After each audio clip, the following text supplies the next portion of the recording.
رات کا 1 بج چکا تھا اور میں ابھی تک جاگ رہا تھا۔ بس میں ابھی سونے کی تیاری کر ہی رہا تھا کہ دروازے پر دستک کی آواز سنائی دی۔ مجھے عجیب سا لگا کہ اس وقت رات کے 1 بجے کون آ گیا ہے، لیکن ظاہری بات ہے کہ کوئی نہ کوئی محلے سے ہوگا۔ میں اٹھا اور اٹھ کر کے جا کر کے دروازہ کھولا تو میرے سامنے جاوید کھڑا تھا۔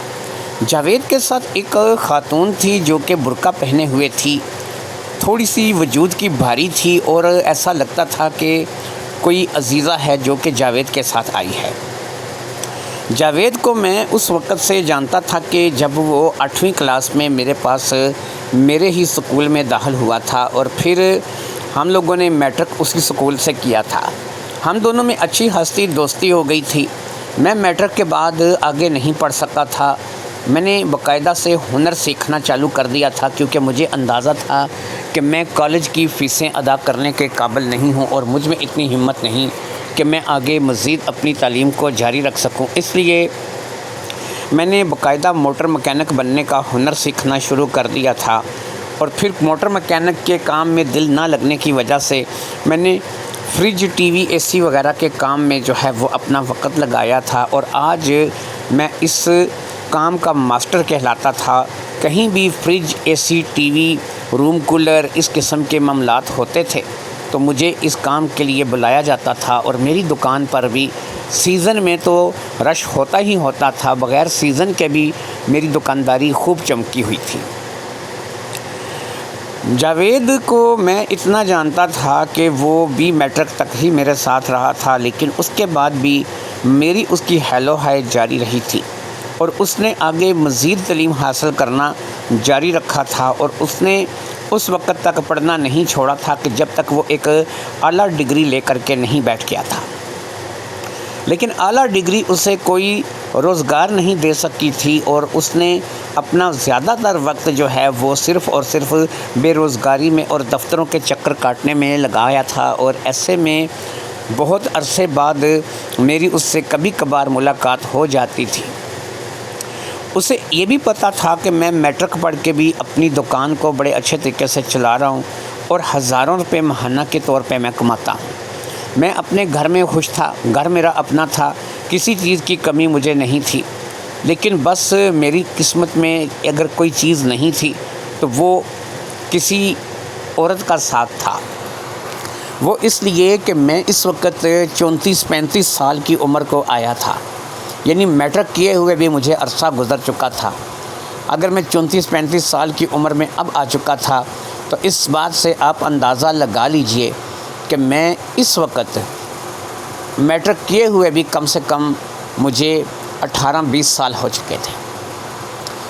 اس کے بعد میں کام میں ایسا گھسا کہ پھر کام سے سر اٹھانے کی فرصت نہیں ملی۔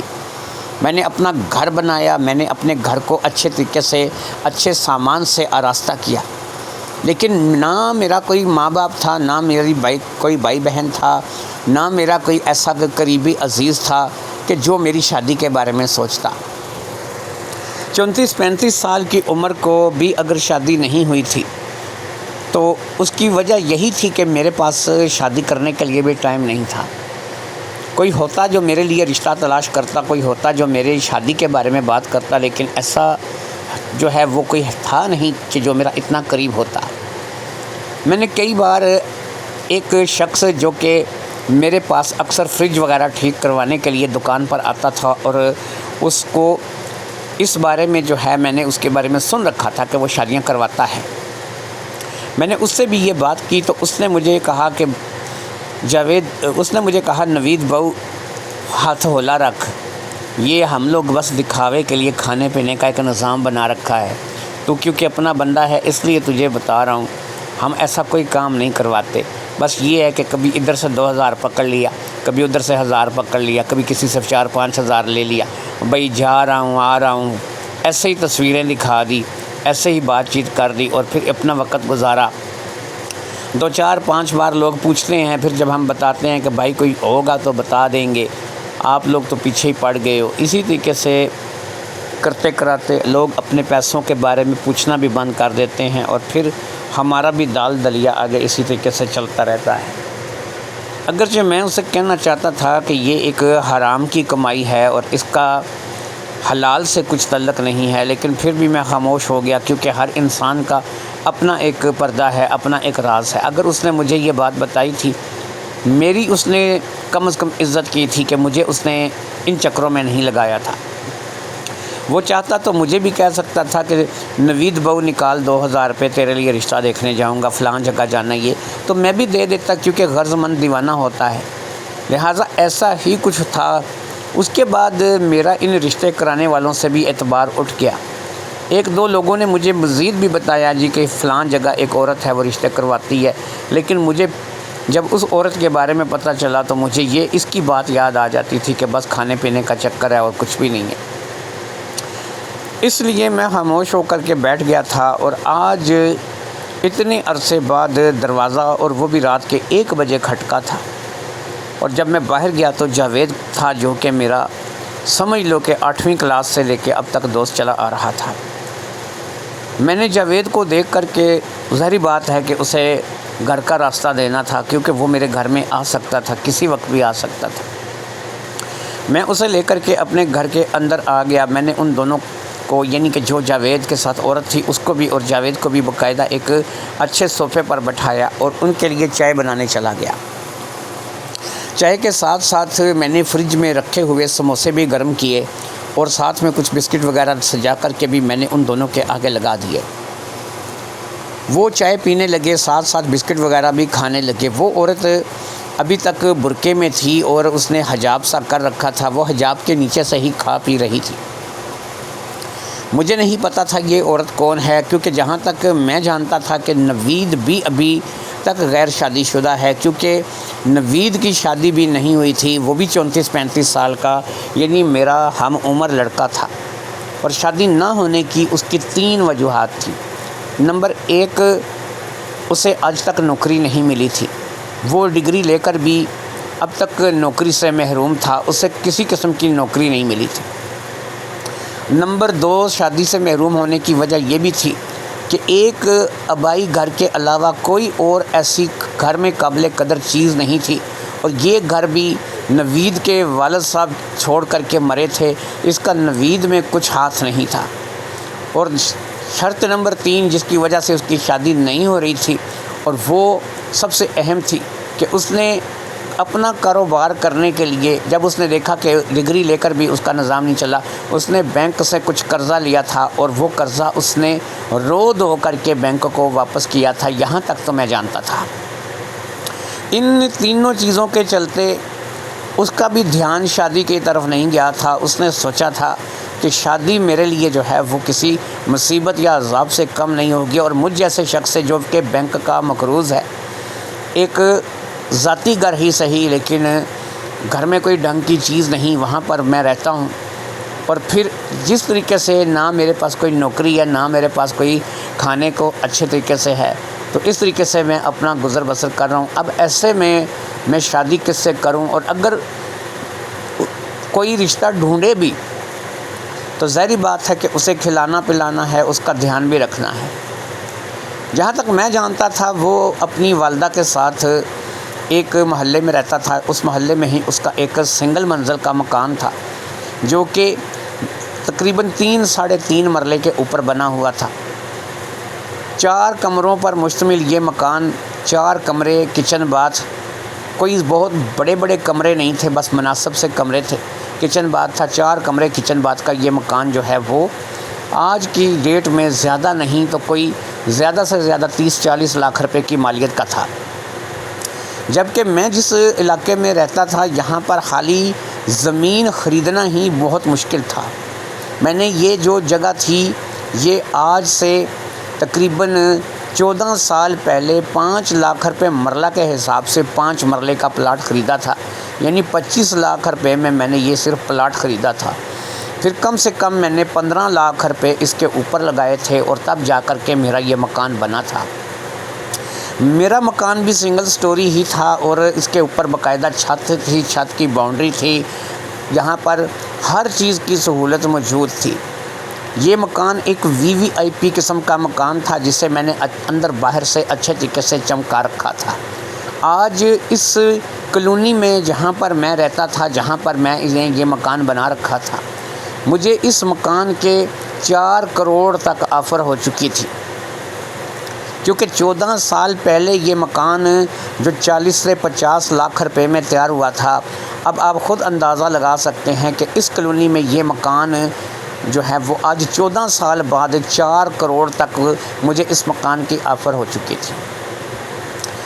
چائے پی لینے کے بعد اب میں جوید سے مخاطب ہوا، میں نے کہا سناؤ جوید، خیریت تو ہے؟ اتنی رات کے تم یہاں میرے پاس آئے ہو تو کوئی خوشی کی خبر ہونی چاہیے، کوئی ایسی خبر نہ سنانا کہ جسے سن کر میں اداس ہو جاؤں۔ کہنے لگا نہیں، اداسی کی کوئی خبر نہیں ہے، اصل میں ایسا ہے کہ ایک دوسرے شہر میں نوکری کی بات ہوئی ہے۔ شہر یہاں سے بہت دور ہے اور میں دوسرے شہر جا کر کے اپنی نوکری کرنا چاہ رہا ہوں، لیکن میرے لیے پریشانی جو ہے وہ یہ ہے کہ یہ میری والدہ ہیں، میں اگر اپنے گھر سے نکل جاتا ہوں یہ بالکل اکیلی رہ جاتی ہیں، اڑوس پڑوس محلے والے بھی سب اپنے مطلب تک لوگ ہیں۔ ایسے میں ظاہری بات ہے کہ ان کی دکھ تکلیف، بیماری، پریشانی، ہر قسم کے معاملات ان کو ہونے ہیں۔ ایسے میں کسی پر اعتبار نہیں کر سکتا۔ میں اب نوکری مل رہی ہے، دوسرے شہر جا رہا ہوں، تو میں نے 2-3 لوگوں کا سوچا جو کہ میرے ہی اپنے گھر کے پاس رہتے ہیں، لیکن میں نے دیکھا کہ ماضی میں ان لوگوں کے معاملات ہمارے ساتھ کچھ اچھے نہیں رہے۔ اب ان تمام باتوں کو سوچنے اور سمجھنے کے بعد میں نے اپنی والدہ سے اس بات کو لے کر کے مشورہ کیا کہ میرا ایک دوست ہے جو کہ اعتبار کے قابل ہے، اسے جو ہے اس بات سے پریشانی نہیں ہوگی کہ اگر میں کچھ وقت کے لیے آپ کو اس کے گھر چھوڑ دوں۔ پھر یہ ہے کہ جس نئے شہر میں مجھے جاب ملی ہے، جب میں وہاں پر جاب پہ کھڑا ہو جاؤں گا تو بہت جلد میں وہاں پر کسی چھوٹے موٹے مکان کا بندوبست کروں گا، اور یہاں پر جو 4 چیزیں اس مکان میں ہیں ان کو یہاں سے اٹھا کر کے لے جاؤں گا اور وہاں رکھ دوں گا۔ اس مکان کو ہو سکا تو کرائے پہ چڑھا دوں گا، چلو یہاں سے جو کرایہ آتا رہے گا وہی کرایہ اس شہر میں ادا کرتا رہوں گا، لیکن اسی بہانے جو ہے کہ مجھے نوکری مل جائے گی۔ جب میں نے اپنی والدہ سے اس سلسلے میں بات کی تو انہوں نے اس بات کے لیے آمادگی کا اظہار کر دیا کہ واقعی یہ بھی نہیں چاہتی تھیں کہ اس محلے میں ان اڑوسیوں پڑوسیوں کے ساتھ یہ رہیں، کیونکہ جانتے تھیں کہ یہ لوگ اچھے نہیں ہیں۔ اب میرے پاس صرف یہی چارہ تھا کہ جب تک میں دوسرے شہر میں جا کر کے اپنے پاؤں پہ کھڑا نہیں ہو جاتا، اچھے طریقے سے نوکری نہیں کر لیتا، اچھے طریقے سے کام پہ نہیں لگ جاتا، اس وقت تک میں اپنی والدہ کو تمہارے پاس چھوڑ دوں۔ لہٰذا اب ایسا ہے کہ میری والدہ جو ہیں وہ تمہارے پاس رہیں گی۔ مجھے مکان کا بندوبست کرنے میں 1 ہفتہ بھی لگ سکتا ہے اور 1 مہینہ بھی لگ سکتا ہے، لیکن اس سے زیادہ جو ہے وہ عرصہ نہیں لگے گا۔ تم انہیں اپنے ساتھ رکھ سکتے ہو، یہ تمہارے لیے کسی مصیبت کا باعث نہیں بنے گی، الٹا تمہیں کچھ مدد ہوگی کہ تم اگر دکان پر کام کرنے کے لیے جاؤ گے تو یہ آپ تمہارے لیے ہانڈی روٹی کر سکتی ہیں، گھر کی دیکھ بھال کر سکتی ہیں، تمہیں ایک اچھا جو ہے وہ ساتھی مل جائے گا، کم از کم تم اکیلے میں بور نہیں ہوگے، تم سے کوئی بات کرنے والا، تم سے کوئی جو ہے تم اگر تھکے ہارے آؤ گے تمہیں کوئی پوچھنے والا ہوگا۔ تو اب ایسا ہے کہ اگر تم میری والدہ کو اپنے گھر زیادہ سے زیادہ مہینے بھر کے لیے پناہ دے دو تو میرے لیے یہ بہت وقت ہوگا، میں ایسے میں نہ صرف کہ اپنی نوکری پر پکا ہو جاؤں گا بلکہ اس شہر میں میں باقاعدہ ایک مکان کا بندوبست کر کے انہیں یہاں سے لے جاؤں گا۔ اب جوید کی بات ختم ہوئی تو میں نے کہا یار بات سنو، یہ تو کوئی مسئلہ ہی نہیں ہے، میں خالہ کو اپنے پاس رکھ لوں گا، مجھے کوئی اس میں اعتراض نہیں ہے۔ اگر وہ تمہاری ماں ہیں تو میرے لیے بھی وہ آنٹی ہیں، خالہ ہیں، تو مجھے ان کو یہاں پہ رکھنے میں کوئی اعتراض نہیں ہے۔ باقی یہ ہے کہ یہ بھی ایک ہستی بستی کالونی ہے، یہاں پر بھی لوگ رہتے ہیں، گھر ہیں، فیملیاں ہیں، سب لوگ مجھے جانتے بھی ہیں، اور جب ان لوگوں کو یہ پتہ چلے گا کہ یہ تمہاری والدہ ہیں، یعنی میری دوست کی والدہ ہیں، میرے گھر میں رہ رہی ہیں، تو ان لوگوں نے اس بات کے لیے اچھا ہی محسوس کرنا ہے کہ چلو ایک عورت جو کہ جس کا بیٹا دوسرے شہر میں کام کرتا ہے وہ اپنے بیٹے کے دوست کے پاس رہ رہی ہے، تو ایسے میں تم نے جیسا کہ کہا کہ زیادہ سے زیادہ مہینے بھر کی بات ہے، جب تم 1 مہینے کے بعد واپس آؤ گے تم انہیں آ کے لے جاؤ گے تو بس 1 مہینے کی بات ہے، کوئی مسئلہ نہیں ہے، میں دکان پہ چلا جایا کروں گا، شام کو واپس آ جایا کروں گا۔ اور پھر تم نے جیسا کہ بتایا کہ یہ ہانڈی روٹی کر سکتی ہیں، کچن سنبھال سکتی ہیں، تو یہ ان کی اپنی مرضی پر ہے، اگر یہ کہیں گی تو یہ ایسے کر لیا کریں گی، نہیں ہے تو میں باہر سے لے آیا کروں گا۔ پہلے بھی میں اپنے لیے کھانے پینے کا انتظام کرتا ہوں، اب بھی اگر میں لے آؤں گا تو میرے خیال میں مجھے کوئی پریشانی نہیں ہے۔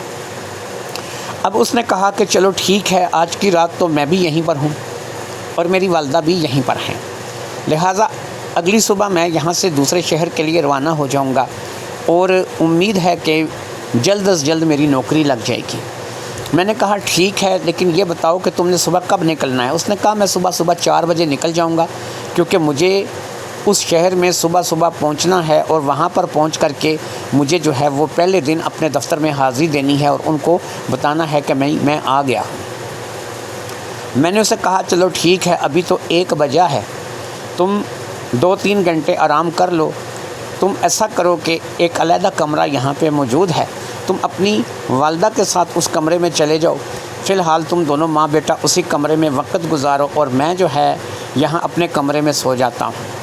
میرے اس مکان کے 4 کمرے بنے ہوئے تھے، اس کے علاوہ ایک سٹور تھا، کچن تھا، باتھ تھا اور ایک چھتا ہوا برانڈا اور تھوڑا سا صحن بھی تھا۔ یہ 5 مرلے میں نے ٹوٹل مکان بنوایا تھا۔ سیڑھیاں اوپر جاتی تھیں، اوپر چھت تھا، چھت کی باؤنڈری تھی اور بہت ہی پیارا بنا ہوا یہ سیٹ تھا۔ ان دونوں کو میں نے باقاعدہ ایک کمرے کی راہ دکھائی جہاں پر ایک ڈبل بیڈ لگا ہوا تھا، دونوں ماں بیٹا وہاں پہ بڑے آرام سے سو سکتے تھے، آرام کر سکتے تھے۔ حیرت کی بات یہ تھی کہ اب تک اس خاتون نے میرے ساتھ کوئی بات نہیں کی تھی۔ میں نے اس کا چہرہ دیکھ لیا تھا جب وہ کھانا کھا رہی تھی، یعنی وہ چائے پی رہی تھی اور بسکٹ وغیرہ کھا رہی تھی، میں نے اس کا چہرہ دیکھ لیا تھا۔ وہ ایک 50 برس کی یا 50 برس سے تھوڑی 2-4 سال اوپر کوئی 52-53 سال کی کوئی خاتون تھی، ابھی بھی جسمانی لحاظ سے بہترین تھیں، یعنی کہ بوڑھی خاتون نہیں دکھائی دیتی تھیں۔ ان کو دیکھ کر یہی لگتا تھا کہ ابھی بھی ان کی ہڈیوں میں جان ہے اور وہ چل پھر سکتی ہیں، مجھے کسی قسم کی بوڑھی مریضہ کا دیکھ بھال کرنے کے لیے کم از کم جو ہے وہ یہاں نہیں رہنا پڑے گا۔ لہٰذا اب میں بھی سونے کے لیے لیٹ گیا، ان کو بھی میں نے بھیج دیا۔ نیند مجھے نہیں آ رہی تھی، میرا یہی حساب تھا، اکیلے رہ کر کے زیادہ تر موبائل دیکھتا رہتا تھا، نیٹ چلاتا رہتا تھا اور نیند نہیں آتی تھی۔ میں نے 4 بجے تک جاگنے کا فیصلہ کر لیا تھا، میرا ذہن تھا کہ میں 4 بجے تک جاگوں گا، اس کے بعد میں ایک ہی دفعہ جاوید کو رخصت کروں گا اور اس کے بعد سو جاؤں گا۔ میں نے ایسا ہی کیا کہ ٹھیک 4 بجے میں نے دروازے پر دستک دی۔ تیسری دستک پر جاوید نے اٹھ کر کے دروازہ کھولا تو میں نے اسے بتایا کہ 4 بج چکے ہیں، پہلے دن ہے نوکری کا، کہیں لیٹ نہ ہو جاؤ، نکلو جتنی جلدی ہو سکے تو اپنی منزل کے لیے نکلو۔ اس نے کہا چلو ٹھیک ہے، تم نے بہت اچھا کیا مجھے اٹھا دیا، ورنہ جو میری حالت ہو رہی تھی شاید میں پہلے دن ہی نوکری کے لیے لیٹ ہو جاتا۔ میں نے اس کو وہاں سے روانہ کر دیا، دروازہ میں نے وہ والا بند کر دیا اور پھر آ کر کے میں اپنے کمرے میں لیٹ گیا۔ صبح ہو گئی، قریب 10 بجے میں اٹھا، اٹھ کر کے میں نے دکان کا رخ کیا۔ دکان میری اپنی تھی، میں 10-11 بجے سے پہلے دکان نہیں کھولتا تھا۔ میں نے دکان کا رخ کرنے سے پہلے اس خاتون کو جو کہ میرے گھر میں آئی تھی، جو کہ میری خالہ یا موسی یہی ہو سکتی تھی، عمر کے لحاظ سے میں یہی کہہ سکتا تھا، اسے اٹھا دیا تھا اور اس سے میں نے کہا تھا کہ کچن میں ہر قسم کا ناشتے کا سامان موجود ہے، اپنے لیے ناشتہ بنا لینا، میں دکان سے لیٹ ہو رہا ہوں، میں دکان پہ جا کے ناشتہ کر لوں گا۔ اتنا کہہ کر کے میں وہاں سے نکل آیا۔ مکان ظاہری بات ہے میرا اور سامان جو تھا میرا وہ میں اس خاتون کے حوالے کر کے چلا آیا تھا۔ جب میں اپنی دکان پر پہنچا، میں نے قریبی ایک ناشتے والی ریڑھی سے چنے پائے آرڈر کیے اور اس کے ساتھ کچھ کلچے کھا کر کے اچھا تگڑا ناشتہ کیا اور اپنی دکان کو کھول کر کے بیٹھ گیا۔ پھر جیسے ہی کام شروع ہوا مجھے سر کھجانے کی فرصت نہیں ملی، صبح سے رات ہو گئی۔ رات کو جب دکان بند کرنے کا وقت آیا تو مجھے اس خاتون کا خیال آیا جس سے میرا دوست اپنی ماں کہتا تھا اور میرے گھر چھوڑ کر کے چلا گیا تھا۔ میں گھر واپس ہوا تو میرے گھر کا نقشہ ہی بدلا ہوا تھا، یعنی اس عورت نے نہ صرف کہ میرے گھر کی اچھے طریقے سے صفائی کی ہوئی تھی بلکہ اس نے کھانا بھی پکا کر کے رکھا ہوا تھا اور میرے لیے اس نے روٹی بھی بنا کر کے رکھی ہوئی تھی۔ میں نے کھانا کھایا تو سالن واقعی بہت لذیذ پکا ہوا تھا، روٹی بھی بڑی متناسب بنی ہوئی تھی اور مجھے پہلی بار احساس ہوا کہ گھر میں عورت ہونے کا کیا فائدہ ہوتا ہے۔ کھانا کھانے کے بعد چائے کا دور چلا۔ اب اس عورت نے باقاعدہ سے اپنا گھونگھٹ اتار دیا تھا اور اپنا برقع اتار کے رکھ لیا تھا۔ وہ اس وقت سلوار قمیض اور دوپٹے میں تھی۔ وہ واقعی تھوڑی سی موٹی اور بھاری عورت تھی۔ میں نے اس سے اس کی عمر تو نہیں پوچھی، لیکن ظاہری بات ہے کہ میں اتنا اندازہ لگا سکتا تھا کہ وہ 50-52 سال کی رہی ہوگی۔ وہ اب بھی اچھی خاصی تھی، دکھنے میں بھی متناسب تھی اور ویسے بھی دکھنے میں ایک خوبصورت عورت لگتی تھی۔ ایسا نہیں تھا کہ اس کو بڑھاپے نے بہت ہی زیادہ جو ہے وہ بدصورت بنا دیا ہو۔ اس کا رنگ اگرچہ بہت زیادہ سفید نہیں تھا لیکن سفید رنگ تھا اور سفید رنگ کے ساتھ ساتھ نقش بھی اچھے تھے۔ میرے ساتھ وہ بات کرنے لگی اور اپنے بیٹے کے بارے میں بتانے لگی۔ میرے سے پوچھنے لگی کہ تم میرے بیٹے کو کیسے جانتے ہو، کب سے تم لوگوں کی دوستی ہے، کیسے ملے؟ تو میں نے اسکول کے زمانے سے لے کر کے اب تک کے حالات جو ہے وہ مختصر بتا دیے۔ کہنے لگی کہ اچھا تھا وہ بھی کوئی ہنر سیکھ لیتا، آج تمہارے جیسا کما رہا ہوتا، کم از کم اس کا بھی عالیشان مکان ہوتا۔ تمہیں پتہ نہیں جس مکان میں ہم رہ رہے ہیں وہ آج بھی 30-40 لاکھ روپے سے زیادہ کا مکان نہیں ہے، اور پھر سب سے بڑی بات یہ ہے کہ یہ بے روزگار تھا، اب اسے نوکری ملی ہے، پتہ نہیں کیا کرے گا کیا نہیں کرے گا۔ بس یہ ہے کہ شیخ چلی جیسی طبیعت ہے اس کی، اگر یہ واقعی تمہارے ساتھ ہی کوئی ہنر سیکھ لیتا تو آج شاید یہ بھی اتنا ہی کامیاب ہوتا جتنا کہ تم کامیاب ہو۔ میں نے کہا کوئی مسئلہ نہیں، اگر اس نے ہنر نہیں سیکھا تو کوئی مسئلہ نہیں، کم از کم اسے ایک اچھی جگہ نوکری مل رہی ہے، اور پھر اسی طریقے سے وہ جو ہے جب کسی کمپنی میں نوکری کرنے لگے گا تو تمہارے سارے گلے شکوے ختم ہو جائیں گے۔ اب ایسا ہے کہ روزانہ کی بنیاد پر میں کام پہ نکل جاتا اور گھر میرا اسی عورت کے حوالے ہوتا۔ وہ عورت بڑے اچھے طریقے سے گھر کی دیکھ بھال کر رہی تھی اور واقعی ایک سگڑ بیوی کی طرح یا سگڑ عورت کی طرح گھر کی دیکھ بھال کرتی تھی۔ اڑوس پڑوس محلے کے کالونی کے لوگوں کو بھی پتہ چل چکا تھا کہ میرے دوست کی والدہ ہے جو کہ میرے ساتھ رہتی ہے۔ اس کی عمر کو دیکھتے ہوئے کسی نے مجھ پر اعتراض نہیں کیا تھا، کسی نے انگلی نہیں اٹھائی تھی۔ ویسے بھی میں اس محلے میں عرصے دراز سے رہتا چلا آ رہا تھا اور کسی کو مجھ سے کوئی پریشانی نہیں رہی تھی۔ اس روز میں اپنی دکان پر تھا اور عصر کے قریب میرے پاس اختر آ کر بیٹھ گیا۔ اختر ایک رنگین مزاج سا انسان تھا اور اس نے بھی ابھی تک شادی نہیں کی تھی، لیکن اس کی ایک بڑی بری عادت تھی۔ اس کے موبائل میں زمانے بھر کا گند بند بھرا رہتا تھا، نئی سے نئی چیز جو ہے وہ لا کر کے مجھے دکھاتا تھا اور ایسے ہی شیخیاں بکھیرتا تھا۔ کبھی کسی دوست کے پاس چلا جاتا تھا تو اسے بتاتا تھا کہ یار دیکھو فلاں کی ویڈیو آئی ہے، فلاں کا ٹوٹا لیک ہوا ہے، فلاں یہ ہوا ہے۔ اس قسم کی حرکتیں کرنا اس کا شیوا تھا۔ اس روز بھی جب وہ میرے پاس آیا تو مجھے اس نے ایک ویڈیو بتائی۔ اس نے کہا کہ یہ دیکھو لوگوں کو اس عمر میں بھی آرام نہیں لگتا، یہ کوئی 50 برس کی عورت ہے اور اس کے ساتھ دیکھو کہ کوئی 20-25 سال کا بچہ ہے۔ میں تو اسے نوجوان بھی نہیں کہوں گا، 20-25 سال کا لڑکا ہے جو کہ اس 50 برس کی عورت کے ساتھ ہے۔ اس نے مجھے وہ ویڈیو دکھائی، میرا دماغ گم گیا۔ میں نے اسے کہا کہ اختر میرے پاس آتے ہو نا تو یہ میرا روزی کا ٹھیا ہے، یہاں پر بیٹھ کر کے اس قسم کی چیزیں مت چلایا کرو۔ کہنے لگا ٹھیک ہے نوید وہ تو ناراض نہ ہو، آج کے بعد جو ہے میں ایسی کوئی چیز تیری دکان پہ نہیں چلاؤں گا۔ وہ وہاں سے نکل گیا اور میرا مغز خراب کر گیا، کیونکہ ظاہری بات ہے کہ میں بہرحال ایک انسان تھا، جوان تھا اور میرے اندر بھی جذبات ابھرتے تھے، لیکن ظاہری بات ہے کہ میں ان جذباتوں کو صرف دبا ہی سکتا تھا۔ میرے من میں ایک خیال کچھ دنوں سے آ رہا تھا کہ یہ خاتون جو میرے گھر میں رہ رہی ہیں یہ ایک بزرگ خاتون ہے، مطلب میرے لیے تو وہ بزرگ خاتون ہی تھی، 50-52 سال ان کی عمر تو رہی ہوگی۔ تو کیوں نہ میں اس عورت سے کہوں کہ تو جس محلے میں رہ کے آئی ہے وہ ایک غریبوں کی بستی، ایک غریب محلہ ہے، وہاں پر دیکھ میرے لائق کوئی رشتہ ہو یا کوئی ایسی عورت یا کوئی ایسی لڑکی جو کہ شادی کے قابل ہو۔ میں نے باقاعدہ یہ بھی سوچ رکھا تھا کہ میں اسے یہ بھی کہوں گا کوئی بیوہ یا مطلقہ ہے تو وہ بھی چلے گی۔ کیونکہ مجھے تو اپنے گھر کا دروازہ کھولنا تھا. میں تو چاہتا تھا کہ چلو میرے گھر میں کوئی عورت آ جائے, مجھے بھی کوئی 2 روٹیاں پکا کے دینے والی ہو, میں بھی تھکا ہارا ہوں تو مجھے بھی کوئی پوچھنے والی ہو. اسی بات کی غرض سے میں نے اس بات کا فیصلہ کیا تھا کہ چلو میں اس سے بات کروں گا. لیکن 2-3 دن گزر گئے تھے, صرف سوچ ہی رہا تھا, میں نے اس سے کوئی بات نہیں کی تھی. اس روز میں جب دکان بند کر کے گھر واپس آ رہا تھا, بار بار پتہ نہیں کیوں میرے دماغ میں وہی ٹوٹا آ رہا تھا جو کہ مجھے اختر نے دکھایا تھا. اس میں ایک بوڑھی عورت تھی جو کہ تھوڑے سے بھاری وجود کی تھی اور وہ بھی خوبصورت تھی, نین نقش ٹھیک تھے. دیسی عورت تھی جو کسی ڈاکٹر کے کلینک پر جاتی ہے اور ڈاکٹر موجود نہیں ہوتا اور وہاں پر اس کا کمپاؤنڈر ہوتا ہے, اور پھر کمپاؤنڈر کی اور اس عورت کی ویڈیو تھی جو کہ میں نے دیکھی تھی. اب یہاں پر سوال یہ تھا کہ اس ویڈیو نے میرا دماغ خراب کر کے رکھ دیا تھا. مجھے ایسی چیز دیکھنی نہیں چاہیے تھی. میں بہرحال اپنے گھر کی طرف رواں دواں تھا. اب میرے من پہ کیونکہ اسی ویڈیو کی یلغار ہو رہی تھی اور پھر میرا من جو ہے وہ بہکنے لگا. میرے اندر خیالات طرح طرح کے جنم لینے لگے. میں طرح طرح کی چیزیں سوچنے لگا, حتیٰ کہ یہاں تک سوچنے لگا کہ یہ عورت رہتی تو میرے گھر میں ہے, اکیلی ہوتی ہے, اس کا بیٹا 1 ماہ تک رابطہ نہیں کرے گا. ابھی تو 1 ہفتہ ہوا ہے اسے گیا ہوئے, کوئی نہ اس کا فون آیا ہے نہ اس نے کوئی رابطہ کیا ہے.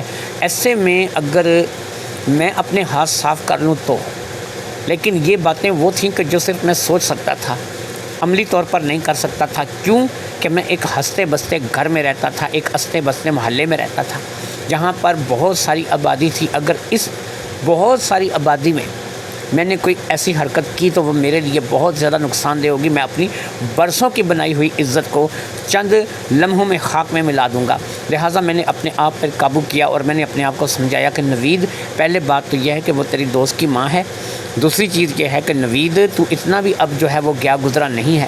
اگر تجھے اتنا ہی ہے تو کسی اور طرف کا رخ کر. لوگ پیسے دے کر کے بھی ایسے کام کر کے آ جاتے ہیں, تو وہاں چلا جا. وہاں پہ ہو سکتا ہے تجھے کوئی جوان لڑکی مل جائے, نہ کہ تو اس قسم کی کوئی غلط سوچ. اپنے آپ کو سمجھاتے ہوئے, اپنے آپ کو قابو کرتے ہوئے میں گھر تک آ گیا. اور پھر جب میں گھر میں داخل ہوا تو اس روز جب اس عورت نے دروازہ کھولا جو کہ میرے دوست کی ماں تھی, تو یقین کریں میں اس سے نظریں نہیں ملا پا رہا تھا, کیونکہ میں من ہی من میں پتہ نہیں کیا کچھ سوچ کے آیا تھا, کیا کچھ سوچتا آ رہا تھا. کئی خیالات اپنے من میں بنائے تھے, کئی خیال اپنے من سے میں نے ڈیلیٹ کیے تھے. میں گھر آ گیا, اس نے میرا موڈ دیکھ لیا کہ میرا موڈ کچھ صحیح نہیں ہے. اس نے صرف مجھ سے کھانے کا پوچھا. میں نے اسے کہا نہیں, میں نے ابھی کھانا نہیں کھانا. چائے بنا دوں؟ میں نے کہا چائے بھی نہیں پینی. میں اپنے کمرے میں آ گیا اور اپنے کمرے کا دروازہ اندر سے بند کر کے میں اپنی چارپائی پر لیٹ گیا. میں چارپائی پر لیٹ گیا تھا. میں بہت زیادہ تھکا ہوا تھا.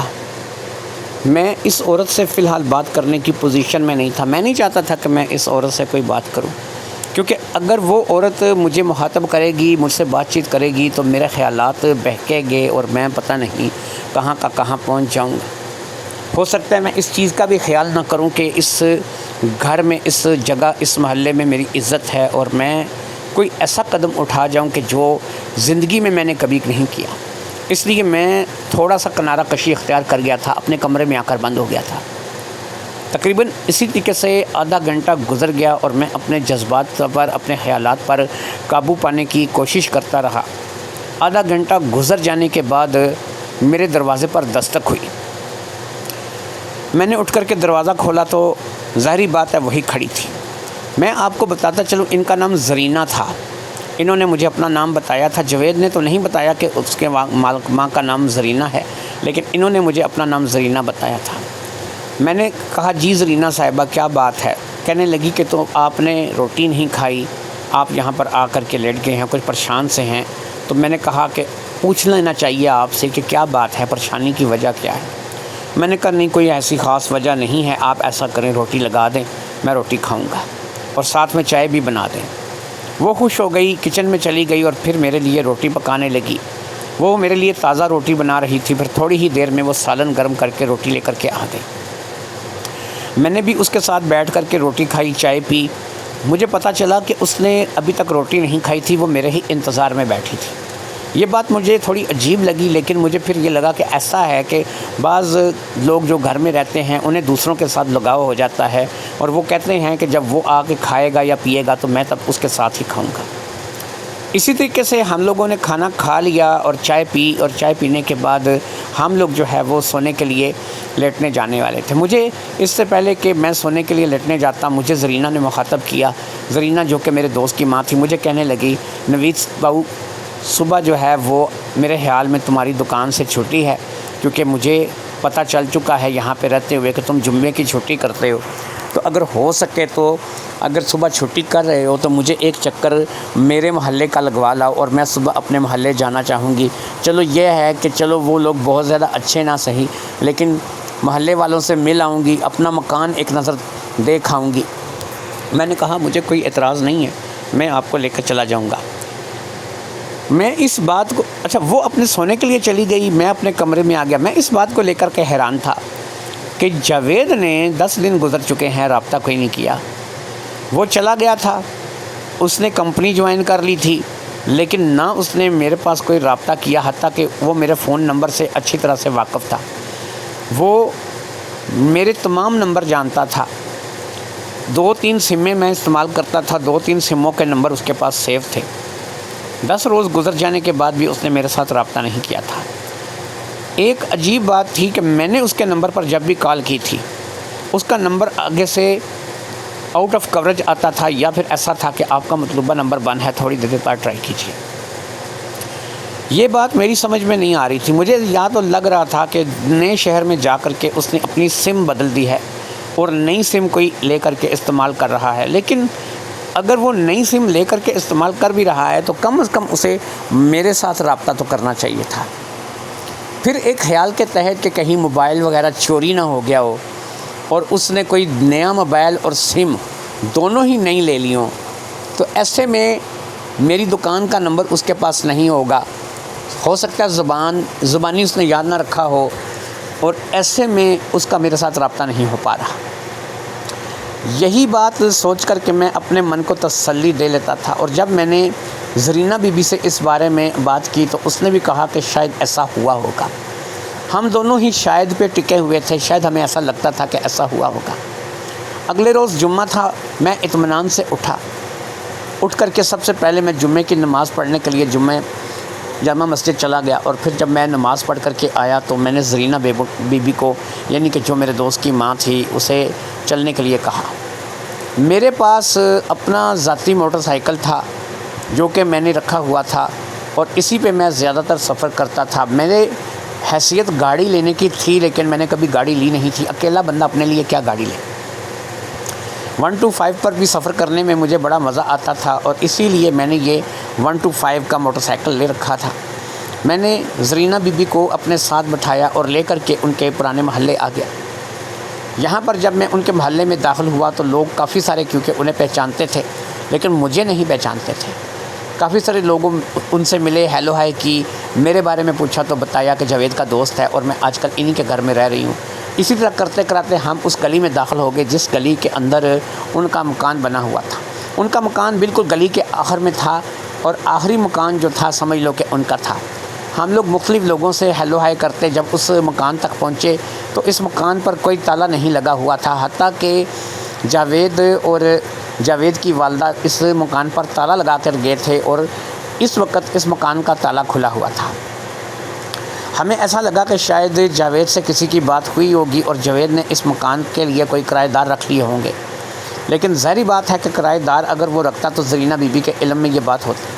خیر ہم نے دروازے پر دستک دی تو ایک 12-13 سال کی بچی نے آ کر کے دروازہ کھولا۔ اس نے ہم سے سوالیہ نگاہوں سے پوچھا کہ جی کون؟ تو اب زرینہ بی بی نے بتایا کہ بھئی میں زرینہ ہوں، اس گھر کی مالکن ہوں، یہ میرا گھر ہے، میرا اور میرے بیٹے جاوید کا گھر ہے، تو تم ایسا کرو کہ کسی بڑی کو بلاؤ تاکہ کسی بڑے سے میں بات کر سکوں۔ وہ لڑکی اندر چلی گئی۔ تھوڑی دیر بعد ایک خاصی موٹی خاتون ہاتھ میں ویپر پکڑے ہوئے آئی، شاید وہ گھر کی صفائی کر رہی تھی۔ اس نے اپنا دوپٹہ اپنے ماتھے پر باندھ رکھا تھا جیسا کہ عموماً عورتیں صفائی کرتے وقت کرتی ہیں۔ اب اس نے زرینہ بیگم کو دیکھا تو اس نے کہا کہ اماں جی کون ہو تسی اور یہاں پر کیا کر رہے ہو؟ تو اب اس نے کہا کہ بیٹا یہی سوال میں تم سے پوچھتی ہوں کہ تم کون ہو اور یہاں اس گھر میں کیا کر رہی ہو؟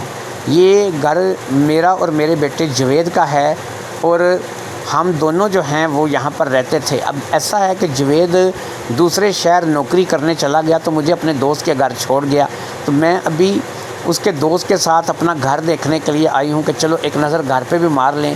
تو مجھے ایسا لگتا ہے کہ جوید تم لوگوں کو یہ مکان کرائے پہ لگا گیا ہے اور تم لوگ جو ہے وہ شاید یہاں پر نئے کرائے دار آئے ہو۔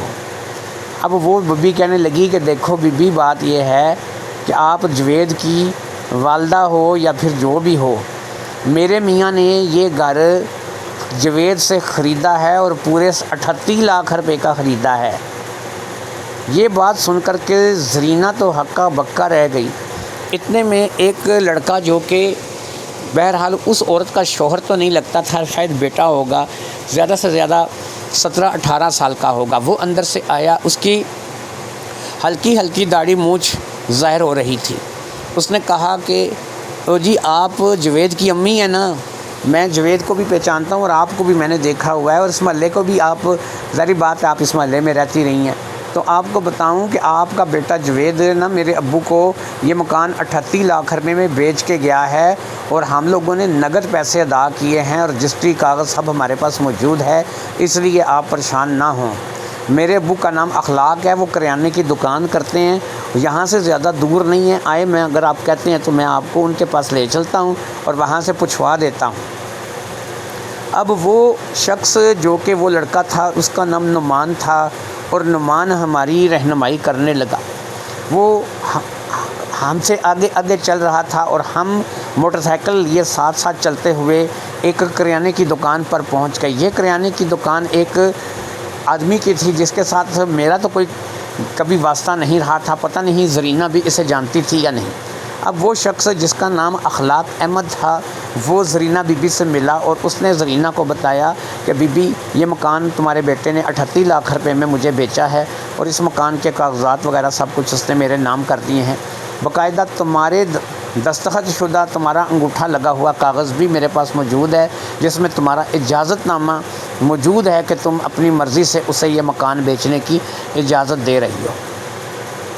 تو یہ تمام چیزیں میرے پاس موجود ہیں، یہ مکان اب ہمارا ہے، اور اس مکان میں ہم جو ہے وہ کرایہ دار نہیں ہیں، یہ مکان میں ہم لوگ پورے مالک کی حیثیت سے رہ رہے ہیں، اور آئندہ بھی یہاں پر ہی ہم لوگوں کا رہنے کا ارادہ ہے، کیونکہ میری یہ کریانے کی دکان ہے جو کہ یہاں کے قریب ہی ہے، تو یہاں سے جب بھی چھٹی کروں چھٹی کر کے اپنے گھر جا سکتا ہوں۔ ان باتوں کے بعد زرینہ بی بی کی حالت دیکھنے لائق تھی۔ اس بیچاری کا تو یوں تھا کہ کاٹو تو لہو نہیں، وہ بیچاری بے حد پریشان نظر آ رہی تھی، اور اسی پریشانی کے عالم میں نے صرف اسے ایک ہی لفظ کہا کہ گھر چلتے ہیں، چل کر آرام سے بات کرتے ہیں، مجھے لگتا ہے کہ آپ کی طبیعت ٹھیک نہیں ہے۔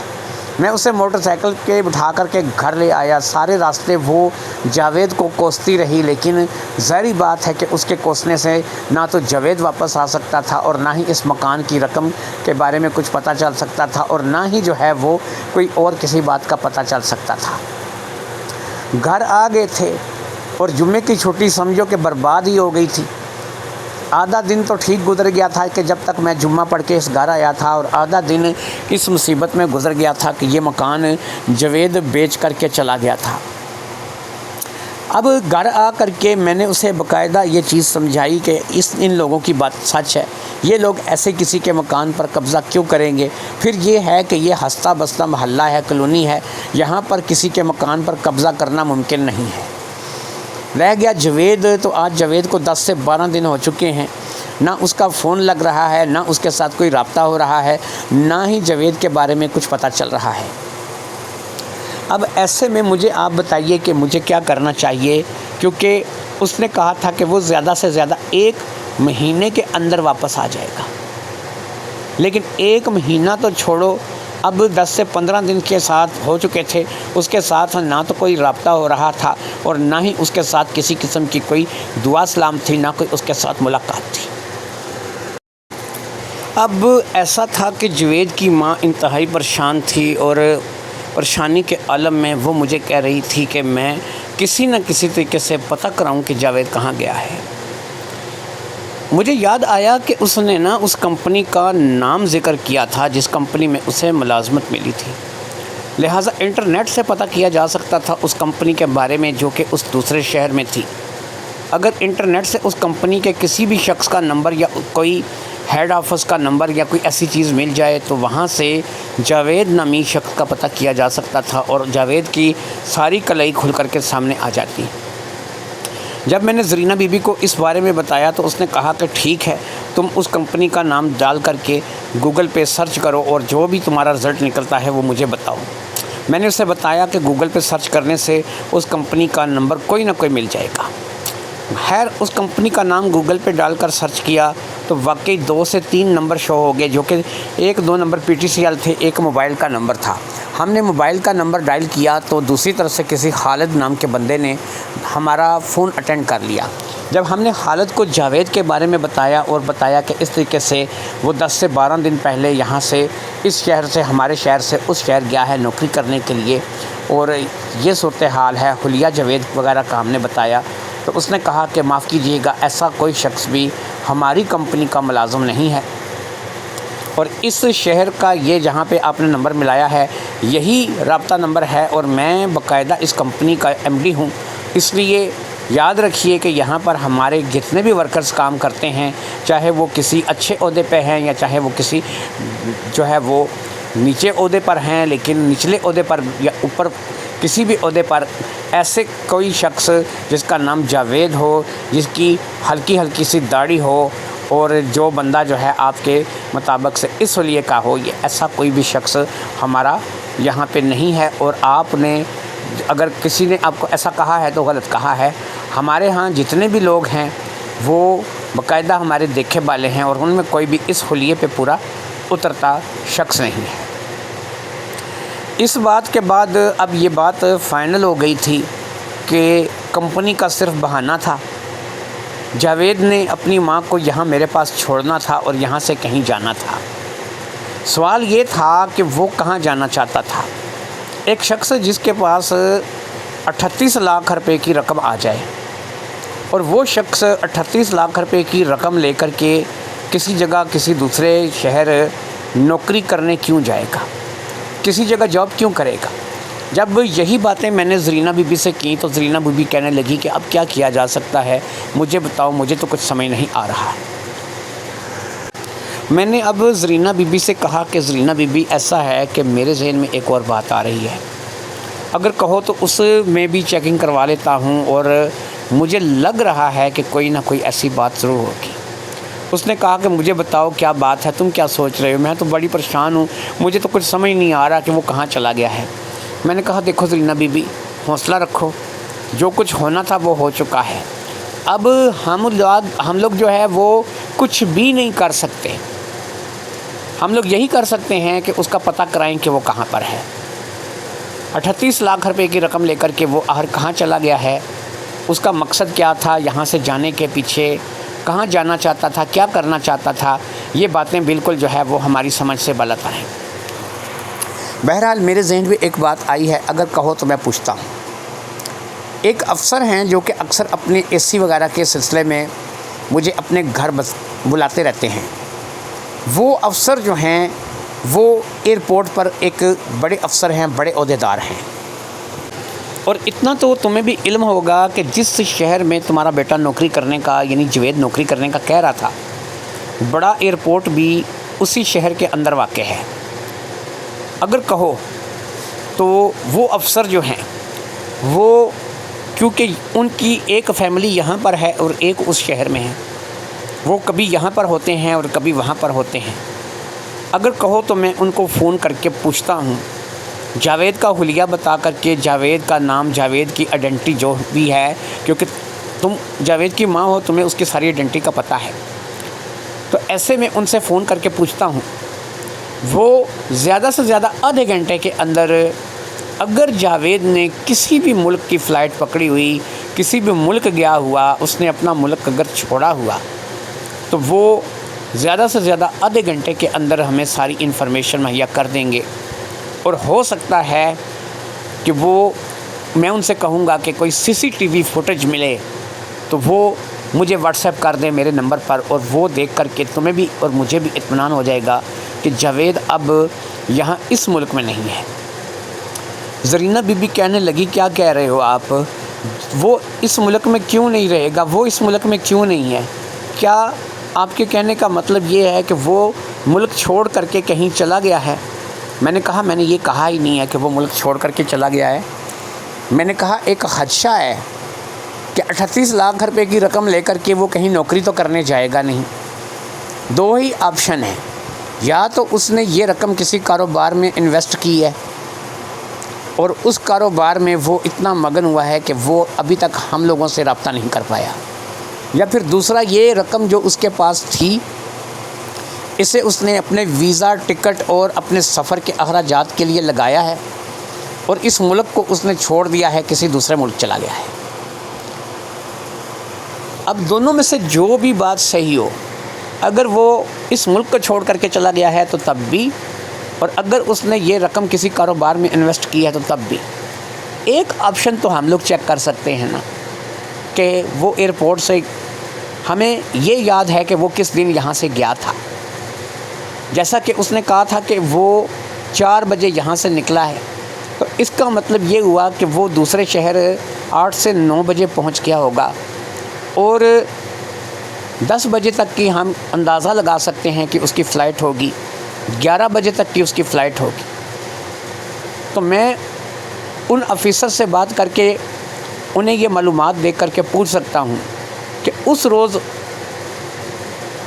10 سے 11 بجے کے دوران پرواز کرنے والی پروازیں کون کون سے ملک کی تھیں اور کہاں کہاں گئی، اور کیا ان کے پیسنجرز میں، ان کے سفر کرنے والوں میں جاوید نام کا یہ لڑکا تھا جس کا یہ حلیہ ہے، یہ آئیڈینٹی ہے، اور اگر اس کی کوئی CCTV مل جائے ایئرپورٹ کی تو یہ ہمیں سب سے زیادہ کارآمد ہوگی۔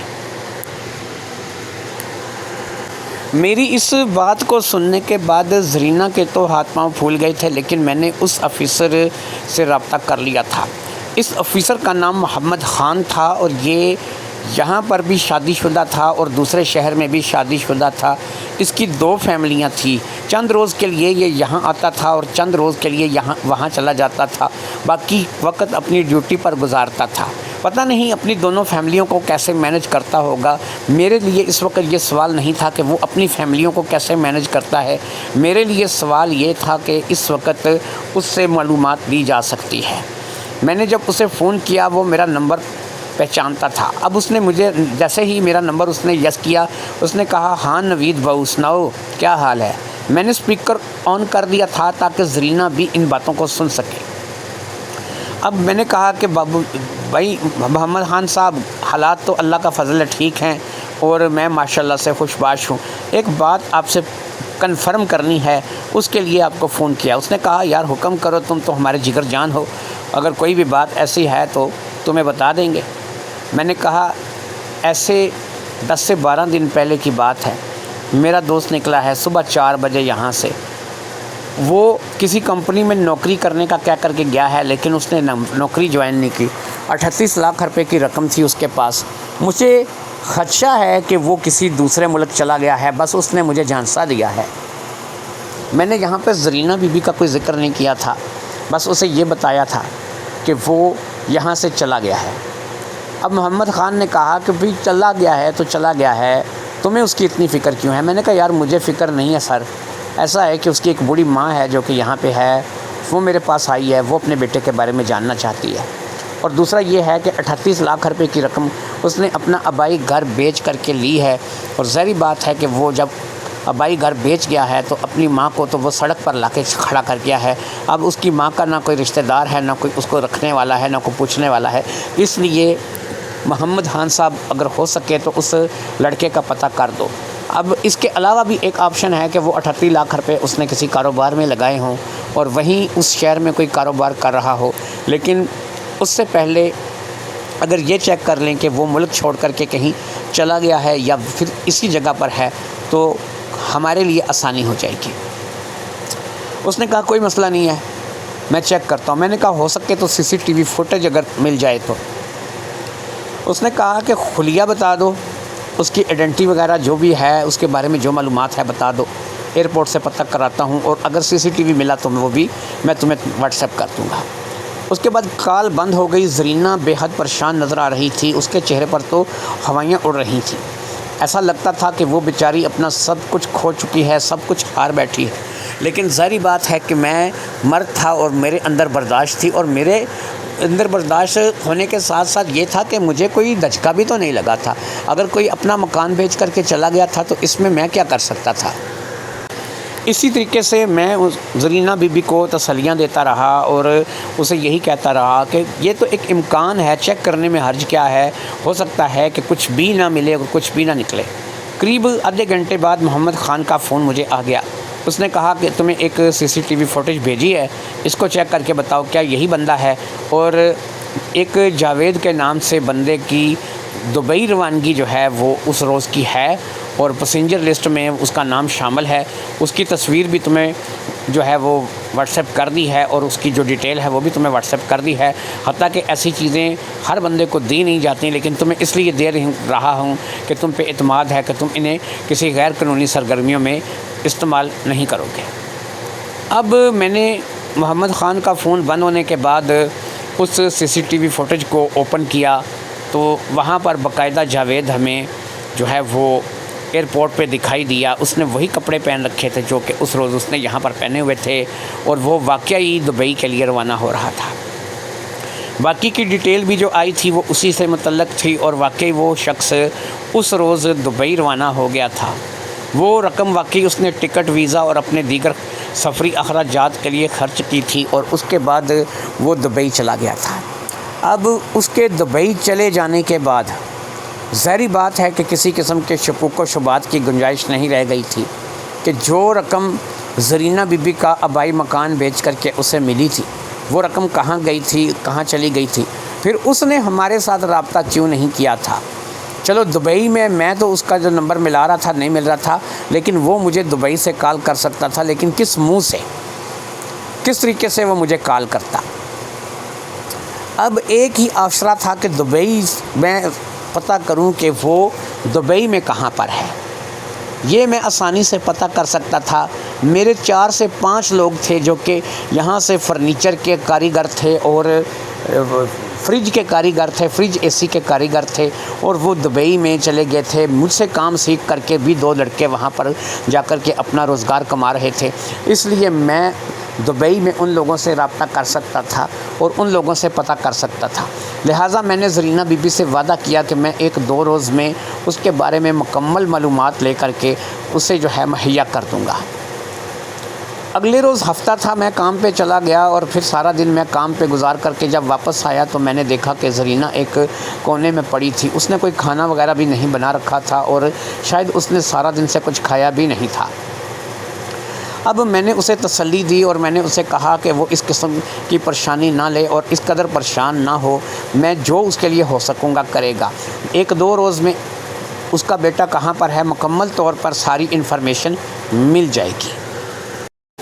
میں دیکھ رہا تھا وہ حد سے زیادہ پریشان ہے، لیکن میں کر بھی کچھ نہیں سکتا تھا۔ میرے بس میں جو تھا میں اتنا ہی کر سکتا تھا اور وہی کر رہا تھا، یعنی اس کا پتہ کروا رہا تھا کہ وہ کہاں پر ہے۔ وہ واقعی دبئی چلا گیا تھا، اور اگر وہ دبئی میں تھا تو بہت جلد اس کے بارے میں مجھے پتہ چل جانا تھا کہ وہ کہاں پر ہے اور اس کا کیا کیا جا سکتا ہے۔ خیر 2 دن گزر گئے اور 2 دن کے بعد مجھے یہ پتہ چل گیا کہ وہ دبئی میں کہاں پر ہے۔ میں اب زرینہ بی بی کو کیا بتاتا۔ خیر میں کام سے گھر آیا، مجھے ساری انفارمیشن مل چکی تھی۔ جب میں کام سے گھر آیا تو میں نے زرینہ بی بی کو بتایا کہ اس کے بیٹے کا پتہ چل گیا ہے۔ یہ بات جان کر کے وہ خوش ہو گئی اور اس نے کہا کہ کہاں پر ہے۔ میں نے کہا کہ تمہیں اب میں کیا بتاؤں، تمہارا بیٹا بس نہ ہی پوچھو تو زیادہ بہتر ہے، لیکن اگر پوچھنا چاہتی ہو اور پوچھے بغیر تمہارا چارہ نہیں ہے تو پھر میں تمہیں اس کے بارے میں جو بتاؤں گا وہ بات کچھ زیادہ اچھی نہیں ہے۔ اس نے کہا نہیں تم مجھے بتاؤ، جو بھی بات ہے میں برداشت کر جاؤں گی۔ میں نے پہلے اگر اتنا برداشت کیا ہے تو میں پھر اور برداشت کر لوں گی، مجھے تم اس کے بارے میں بتاؤ۔ میں نے کہا سنو، تمہارا بیٹا یہاں سے کچھ ایسی چیز لے کر کے وہاں پر گیا کہ جب وہاں پر دبئی ایئرپورٹ پہ اترا تو اسے دھر لیا گیا اور وہ اس چیز کے ساتھ پکڑا گیا جو کہ کچھ زیادہ اچھی نہیں تھی۔ یوں کہہ سکتے ہو کہ وہ کوئی منشیات کے زمرے میں آتی تھی، کوئی بھی چیز تھی منشیات کے زمرے میں آتی تھی، تو کوئی نشہ آور چیز تھی۔ اسے پکڑ لیا گیا اور اس کے بعد اسے وہاں کے جیل بھیج دیا گیا اور وہ وہاں کی جیل میں ہے۔ اب نہیں پتہ کہ وہ لوگ اسے کب چھوڑیں گے، کتنے عرصے میں چھوڑیں گے، کیسے چھوڑیں گے۔ بہرحال وہ وہاں کی جیل میں ہے، یہ میں نے پتہ کروا لیا ہے اور یہ بات کنفرم ہے۔ میرے جس بندے نے مجھے یہ اطلاع دی ہے اس نے دبئی کی جیل سے تمہارے بیٹے کی تصویر اور وہاں اس کے ساتھ جو بھی کچھ ہوا ہے اس کی مجھے ڈیٹیل دی ہے اور تصویر بھی جیل کی مجھے بھیجی ہے۔ ایسے میں نے اپنے موبائل سے تصویر اوپن کر کے زرینہ بی بی کو تصویر دکھائی جو کہ جیل کے اندر کی تصویر تھی اور وہاں پر اس کا بیٹا جیل کے اندر بیٹھا تھا۔ اب مجھے بہت برا اس لیے لگ رہا تھا کہ یار تو اتنا بیوقوف آدمی ہے کہ تیرے پاس 38 لاکھ روپے کی رقم ہے، تو کوئی کاروبار ادھر پاکستان میں ہی کر لے تو تیرے پاؤں جم جائیں گے۔ تجھے اس قسم کی بے غیرتی لازمی کرنی تھی یا اس قسم کی حرکت کرنی تمہیں ضروری تھی۔ لہٰذا اب کیا کیا جا سکتا ہے کہ جب انسان کی مت ماری جائے۔ مجھے نہیں پتہ تھا کہ وہ کب آئے گا کب نہیں آئے گا، لیکن مجھے اتنا اندازہ تھا کہ دبئی کے قانون کے مطابق سے جو نشہ آور چیز پکڑی گئی تھی کم سے کم 20-25 سال تو اس کی پاکستان واپسی ممکن نہیں تھی۔ یہ بات میں نے زرینہ بی بی کو بتا دی اور میں نے اسے کہا کہ تم کسی امید میں نہ رہنا، 20-25 سال تک تو وہ واپس نہیں آئے گا، اور شاید 20-25 سال کے عرصے میں ظاہری بات ہے کہ ایک جوان بوڑھا ہو جاتا ہے اور اس کی عمر گزر جاتی ہے جیل کی سلاخوں کے پیچھے۔ اور یہ بھی مت سمجھنا کہ وہ لوگ ہمارے یہاں پاکستان کی جیلوں کی طرح ہیں کہ جہاں پر 20 سال کو 10 سال گنا جائے گا، دن رات چلے گا۔ وہاں پر 20 سال کا مطلب 20 سال ہی ہوتا ہے اور ہو سکتا ہے کہ اگلے 20 سال وہ واپس نہ آئے۔ زرینہ بی بی میری بات سن کر کے سر پکڑ کر کے بیٹھ گئی اور ظاہری بات ہے کہ صدمہ ہی ایسا تھا اور صدمے کے اوپر صدمہ مل رہا تھا۔ کیا کسی کو بندہ برا کہہ سکتا ہے، کیا کسی کو اچھا کہہ سکتا ہے؟ وہ بیچاری اب اندر سے بالکل ٹوٹ چکی تھی۔ ایسے میں میرے من میں ایک خیال آیا۔ میں نے اسے کہا زرینہ بی بی میں تم سے کچھ بات کرنا چاہتا ہوں۔ اس نے کہا اب بھی کچھ بات کرنے کو باقی ہے، کرو بات جو بھی کرنا چاہتے ہو۔ میں نے کہا دیکھو زرینہ بی بی، میں نے سوچا تھا جب تم نئی ہمارے گھر آئی تھی اور تمہیں یہاں سے جاوید چھوڑ کے گیا تھا تو میں نے سوچا تھا میں تمہیں کہوں گا کہ تم ایک غریب بستی سے، ایک غریب محلے سے اٹھ کر کے یہاں آئی ہو، تو میں تمہیں کہوں گا کہ کوئی بیوہ، کوئی مطلقہ، کوئی ایسی لڑکی کہ جس کی ابھی تک شادی نہ ہوئی ہو، جس کی عمر 30-32 سال ہو چکی ہو، کسی وجہ سے غربت کی وجہ سے اس کی شادی نہ ہوئی ہو، تو میری کسی ایسی لڑکی سے شادی کروا دینا، میرا گھر بس جائے گا اور میں اپنا گھر بسا لوں گا اور اسی طریقے سے میں اس کے ساتھ شادی کر کے اپنی زندگی جو ہے وہ اچھے سے گزاروں گا۔ میری 34-35 سال عمر ہو گئی ہے، شادی نہیں ہوئی ہے، وجہ یہی ہے کاروبار سے، پھر نہ کوئی کروانے والا تھا، نہ کوئی ماں نہ کوئی باپ، پھر اپنے کام میں مگن ہو گیا تو ان چیزوں کے بارے میں سوچا نہیں، رشتے کرانے والوں پہ اعتبار نہیں تھا، اس لیے ان لوگوں سے میں نے اس بارے میں بات کی نہیں۔ میں نے سوچا تھا کہ تم سے کہوں گا کیونکہ تم کوئی رشتہ کرانے والی عورت تو ہو نہیں، تم اپنے پچھلے محلے میں جاؤ گی، وہاں تم کافی سارے لوگوں کو جانتی ہو، چاہے کافی سارے گھروں کو جانتی ہو، تو کسی نہ کسی لڑکی سے میرا رشتہ کروا دو گی، کوئی نہ کوئی رشتہ میرے لیے ڈھونڈ لاؤ گی۔ لیکن اب میں اس بات کو تمہارے ساتھ کر تو رہا ہوں لیکن اس میں تھوڑی تبدیلی کروں گا۔ دیکھو بات یہ ہے کہ میری اور تمہاری عمر میں 16-17 سال کا فرق ہوگا۔ غالباً میرا اندازہ ہے کہ تم 50-52 سال کی ہو اور میں بھی اس وقت 35 سال کا ہوں، یعنی 15 یا 17 سال کا فرق تمہارے اور میری عمر میں رہا ہوگا۔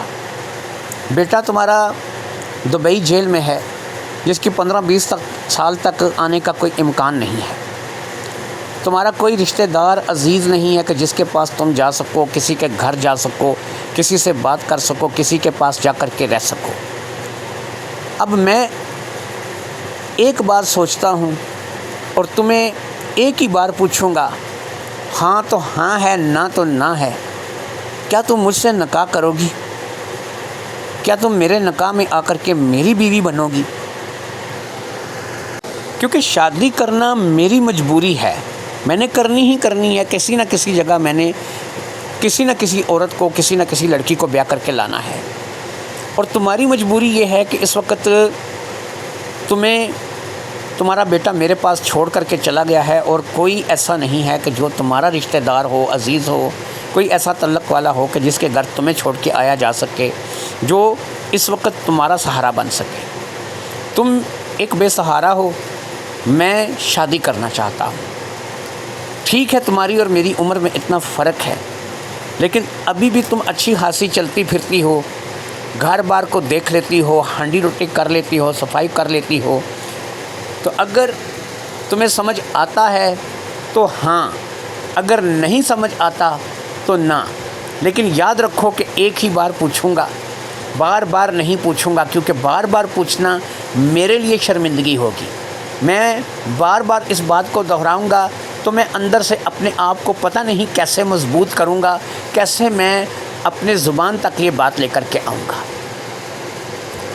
تم اس بارے میں جو کہتی ہو مجھے وہ منظور ہوگا، جیسا تم کہو گی ویسا ہو جائے گا۔